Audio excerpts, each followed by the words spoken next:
Este podcast é uma gentileza da Pasta Chefe. Almoço aos sábados e domingos para entrega. 43 99172 8933, Londrina, Paraná.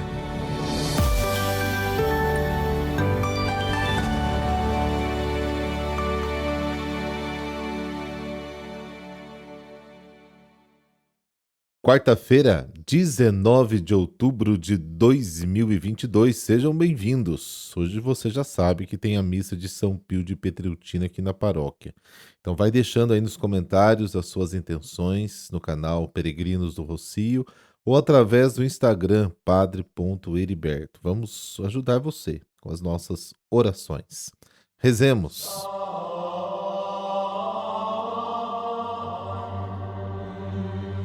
Pelo sinal da Santa Cruz, livrai-nos Deus, nosso Senhor, dos nossos inimigos. Deus, nosso Salvador, que nos gerastes filhos da luz, ajudai-nos a viver como seguidores da justiça e praticantes da verdade, para sermos vossas testemunhas diante dos homens. Amém.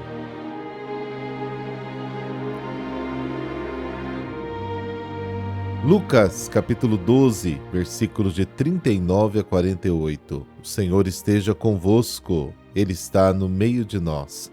Proclamação do Evangelho de Jesus Cristo segundo Lucas. Glória a vós, Senhor. Naquele tempo disse Jesus aos seus discípulos: Ficai certos, se o dono da casa soubesse a hora em que o ladrão iria chegar, não deixaria que arrombasse a sua casa. Vós também ficai preparados, porque o Filho do Homem vai chegar na hora em que menos o esperardes. Então Pedro disse: Senhor, tu contas essa parábola para nós ou para os outros?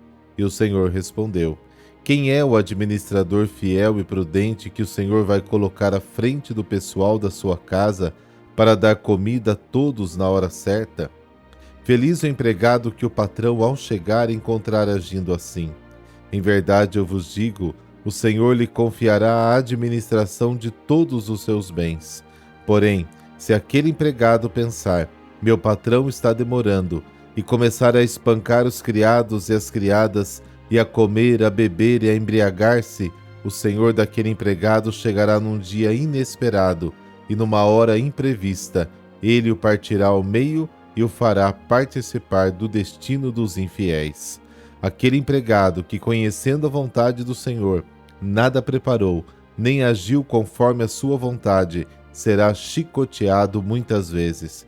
Porém, o empregado que não conhecia essa vontade e fez coisas que merecem castigo, será chicoteado poucas vezes. A quem muito foi dado, muito será pedido, e a quem muito foi confiado, muito mais será exigido. Palavra da salvação. Glória a vós, Senhor.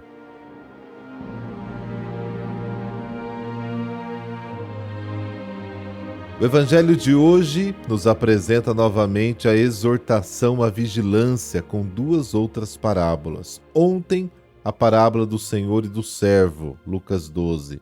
Hoje, a primeira parábola é do dono da casa e do ladrão. E outra fala do dono e do administrador. Assim como o dono da casa não sabe a que hora chegará o ladrão, ninguém sabe a hora da chegada do Filho do Homem. Jesus diz muito claramente: quanto àquele dia ou hora, ninguém os conhece, nem mesmo os anjos no céu, e nem mesmo o Filho, mas somente o Pai. Marcos capítulo 13. Hoje muitas pessoas vivem com preocupação do fim do mundo, como aconteceu no ano 2000, foi uma loucura. Os anos que antecederam ali os anos 2000. Nas ruas das cidades, vemos escrito muitas vezes nas paredes: Jesus voltará.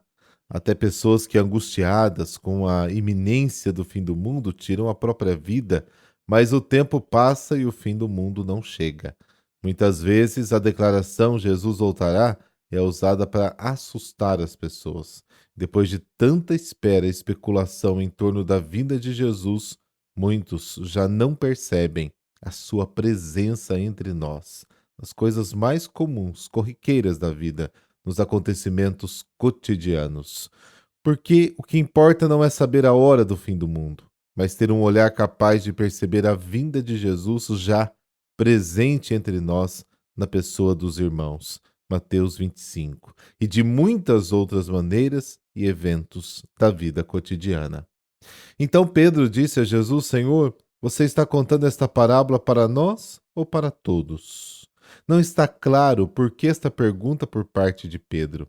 Evoca outro episódio no qual Jesus responde a uma pergunta semelhante, dizendo: a vós é dado conhecer o mistério do reino de Deus, mas a eles só por parábolas, como está em Mateus capítulo 13, Lucas, um pouquinho antes, capítulo 8.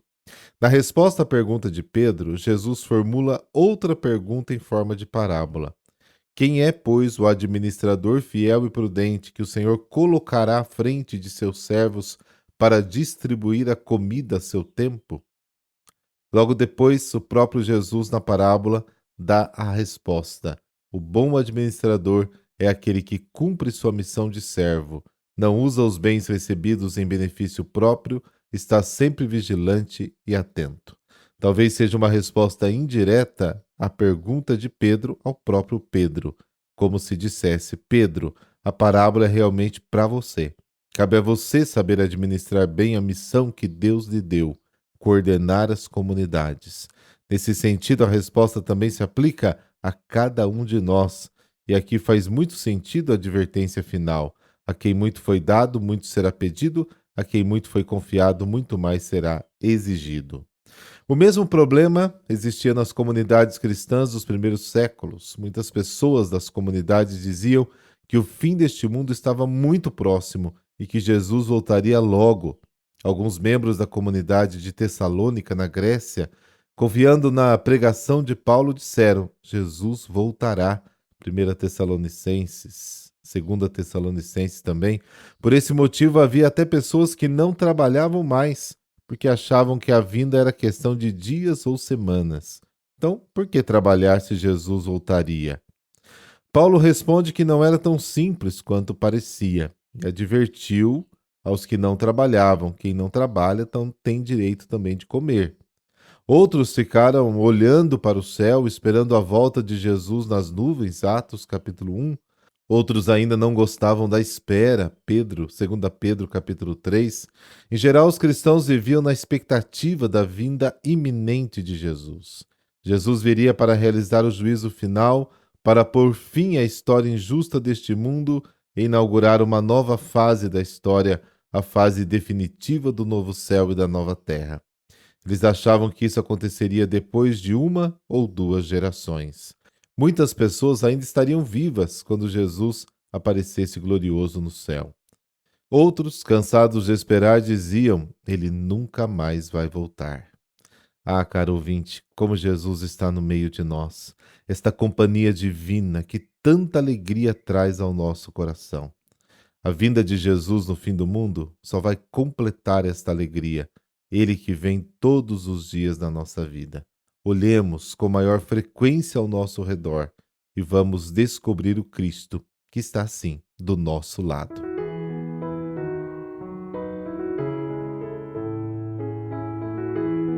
São Paulo da Cruz. Paulo Francisco nasceu em Ovada, região norte da Itália, no dia 3 de janeiro de 1694. Apesar do nome e da posição social, a família não possuía fortuna. Seu pai era um dedicado comerciante que viajava muito. Desde a infância, Paulo acostumou-se a acompanhar o pai, primeiro como seu companheiro, depois também para ajudá-lo nos negócios. Também desde pequeno se entregava a exercícios de oração e penitência e a leitura da vida dos santos, encantando-se especialmente com a dos eremitas. Gostava de ir à igreja para rezar o terço. Essa rotina floresceu e fez nascer sua vocação. Aos 19 anos, decidiu-se pela vida religiosa. Viveu como eremita longe das cidades. Somente nos fins de semana ia até a cidade, onde pregava e enaltecia a paixão do Senhor. Assim amadurecia em seu coração um projeto de uma comunidade religiosa. Inspirado pelo Espírito, Paulo inicia uma nova obra missionária que teria Jesus Cristo crucificado como centro, chamados de padres passionistas. Idoso e doente, quando foi desenganado pelos médicos, Paulo da Cruz mandou pedir a bênção do Papa Pio VI. O pontífice o convidou para ir a Roma, onde Paulo ainda viveu 3 anos. Morreu com 81 anos de idade. Hoje, a Ordem dos Padres Passionistas está em missão nos 5 continentes. No Brasil, eles chegaram em 1911 e têm a sede instalada em São Paulo. Glorioso e eterno Deus, que conferistes a São Paulo da Cruz a graça das grandes iniciativas cristãs, fazendo-o fundador dos Padres Passionistas, concedei-nos a graça de sermos sempre diligentes e fiéis para as coisas de Deus. Isso vos pedimos por Cristo nosso Senhor. Amém. Abençoe-vos o Deus Todo-Poderoso, Pai, Filho, Espírito Santo. Amém. Boa quarta para você e não se esqueça de enviar as suas orações. Até amanhã.